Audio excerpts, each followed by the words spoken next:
কেউ মারা গেলে বা কেউ আইসিইউতে আছে এত শতাংশ পুড়ে গেছে। আসলে এই বার্নের মাত্রাটা নির্ধারণ করে কিভাবে? সেটা দেখার জন্য আমরা রুল অফ 9 একটা ইজি পদ্ধতি ব্যবহার করি। যেমন হচ্ছে এই শরীরকে 9% এর এক একটা পার্টকে 9% হিসেবে কাউন্ট করা হয়। যেরকম হাতটা 9%, পাটা 9%, পায়ের ক্ষেত্রে পায়ের সামনের দিকটা 9, পিছনের দিক 9, মানে পুরো পা 18, ফেসটা 9%, এরকম সামনে পিছনে মিলে।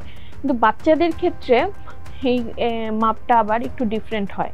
কারণ হচ্ছে বড়দের ক্ষেত্রে আপনারা খেয়াল করবেন, বড়দের মাথা এবং মাথার তুলনায় স্বাভাবিকভাবে যে পায়ের অংশটা অনেক লম্বা থাকে, কিন্তু বাচ্চাদের ক্ষেত্রে বাচ্চাদের মাথার অংশটা বেশ বড় থাকে এবং বাচ্চার হাত পা তুলনামূলকভাবে কম থাকে। এই কারণে বার্নের যে মেজারমেন্ট, এই মেজারমেন্টগুলো অ্যাকিউরেট পেতে হলে আমাদের একটা চার্ট ফলো করতে হয়, যেটাকে আমরা লানব্রাউডার চার্ট বলি। এটা আন্তর্জাতিকভাবেই ফলো করা হয়। আমাদের বাংলাদেশের যে কটা বার্ন সেন্টার আছে কিংবা ঢাকা মেডিকেল অথবা বার্ন ইনস্টিটিউট, সব জায়গায় একটা চার্টের একটা বই থাকে এবং যখন যেই রোগী পুড়ে যায় আমরা যখন অ্যাটেন্ড করি সেই বইটা হাতে নিয়ে যে দাঁড়াই, রোগী কতখানি পুড়েছে সেটা আমরা এঁকে নেই।